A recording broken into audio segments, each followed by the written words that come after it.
this morning we're going to be continuing in our series. It's the one we started last week that's called Untouchable. I think this series is about touching people that the world rejects.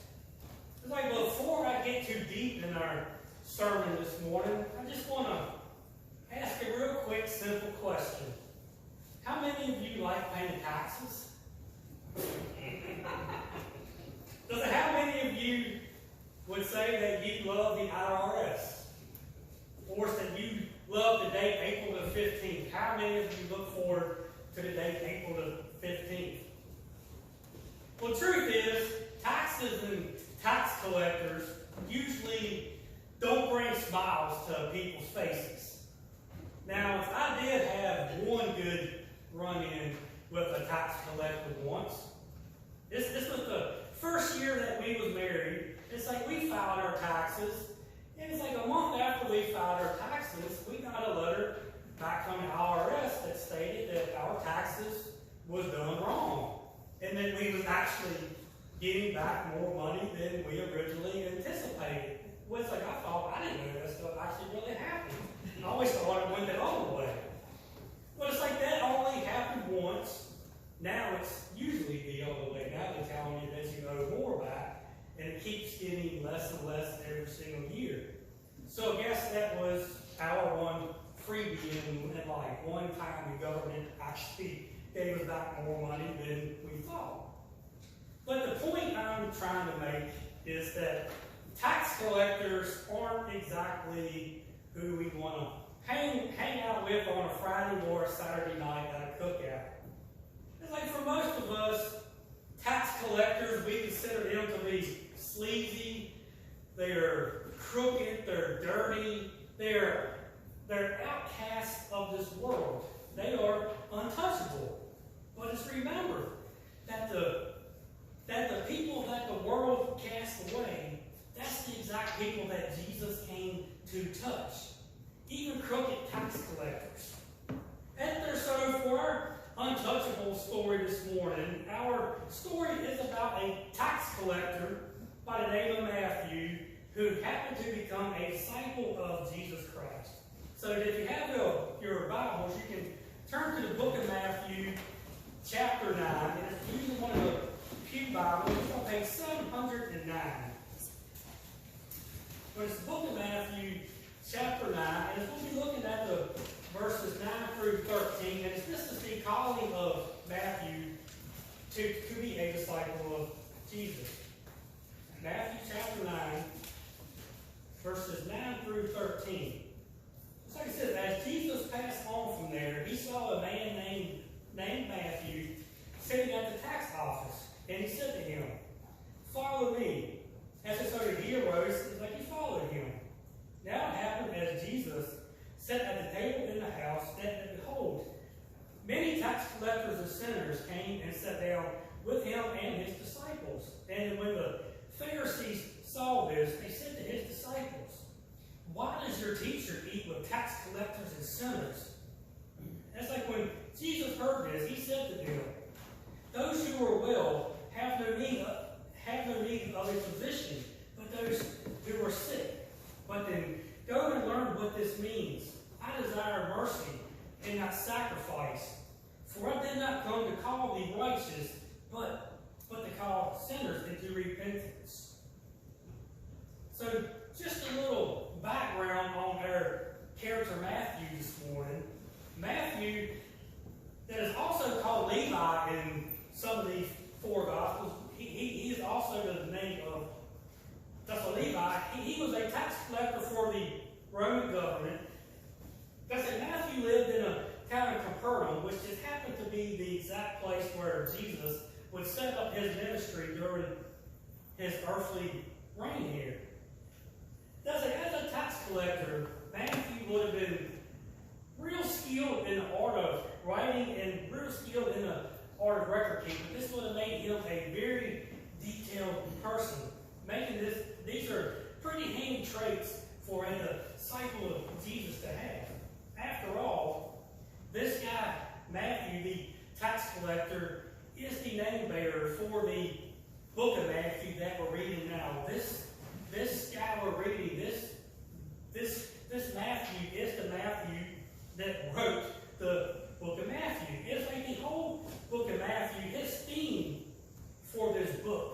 show Jesus as being the promised Messiah. His whole theme was to show Christ as being the promised Messiah.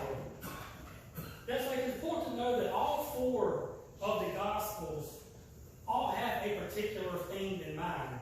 That's why some of the Gospels, Matthew, Mark, Luke, and John, you will notice how some of them will have stories that the other ones don't, or it's, the book of Matthew will have just a slightly different account of the same event that the book of John would have.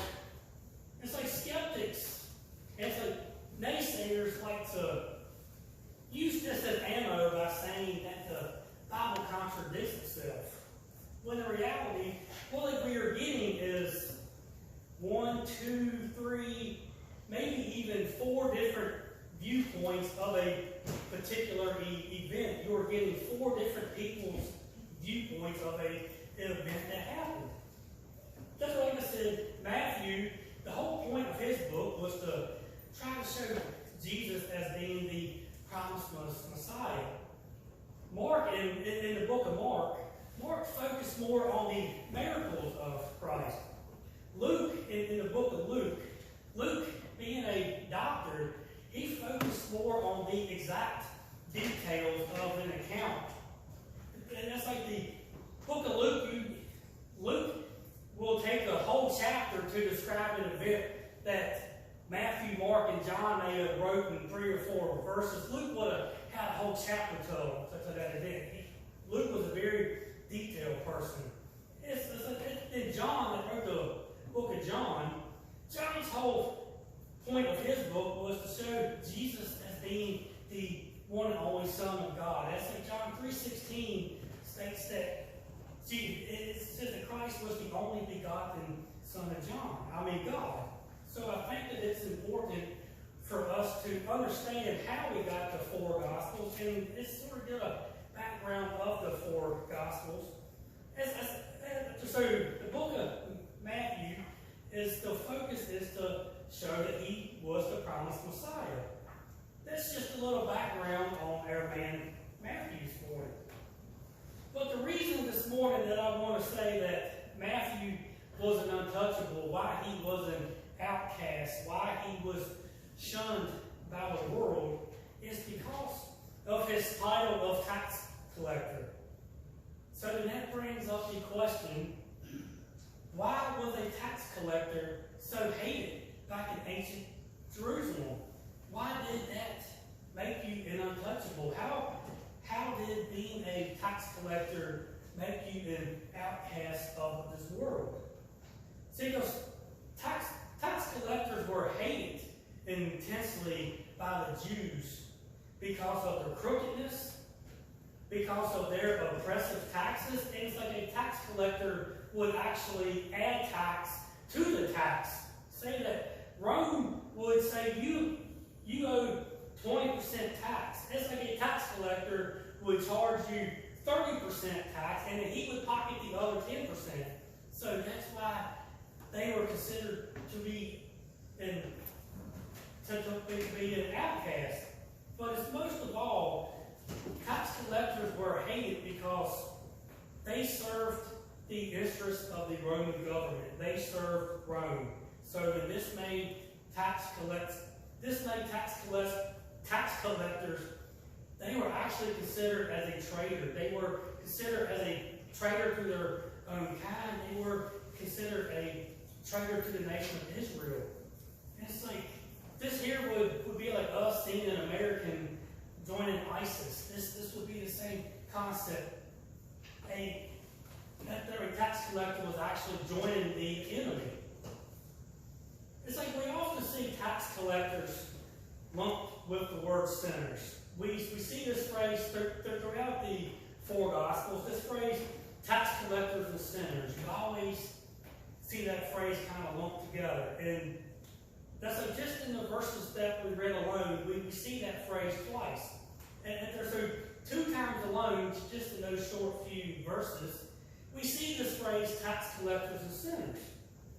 So that in the early Jewish culture that Jesus had his ministry in, there was no separation between a murderer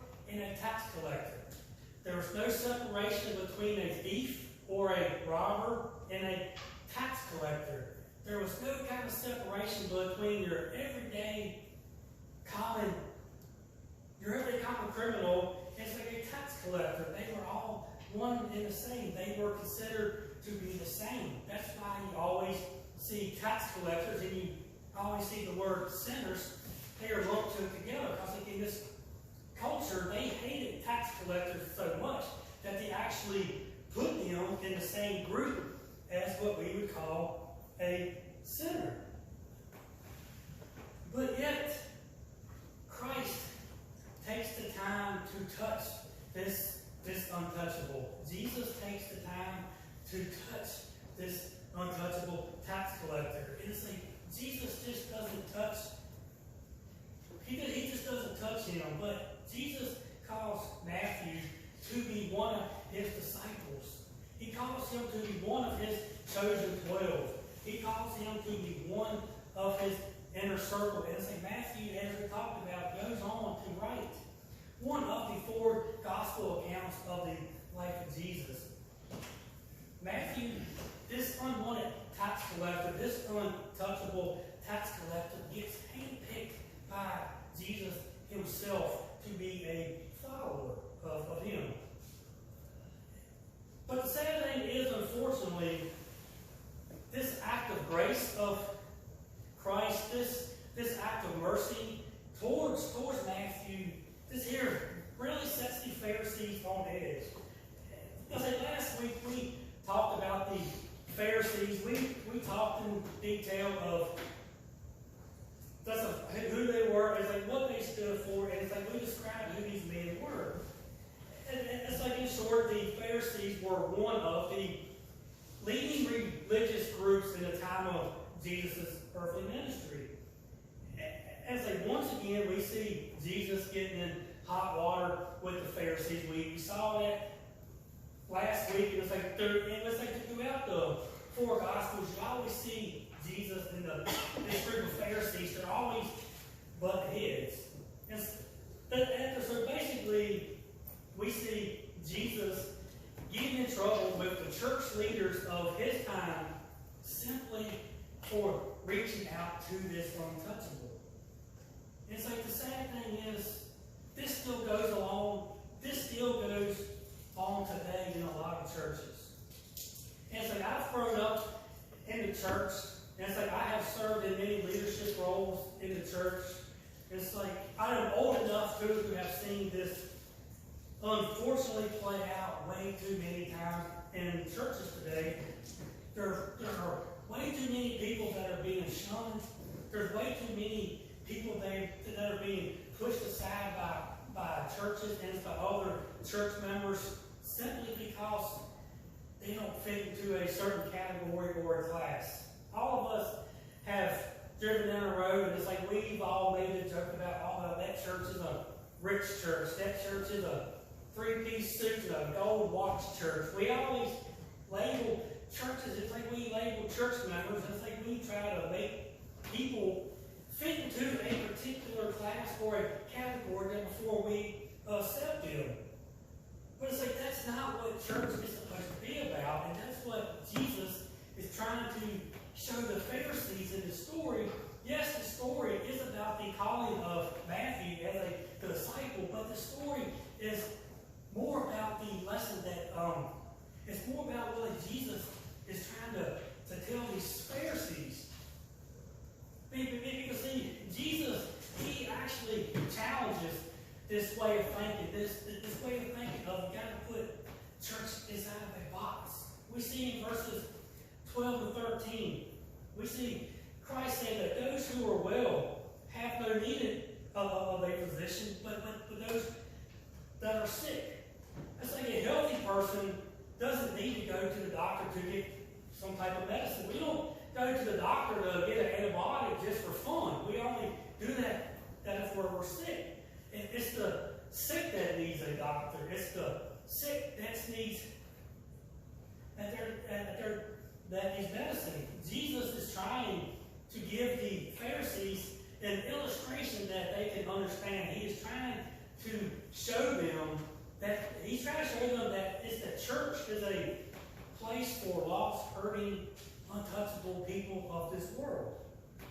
And so Christ goes on to say, they're like, y'all need to learn this y'all need to learn this lesson that I desire mercy. I don't desire your sacrifice. I desire mercy and not sacrifice.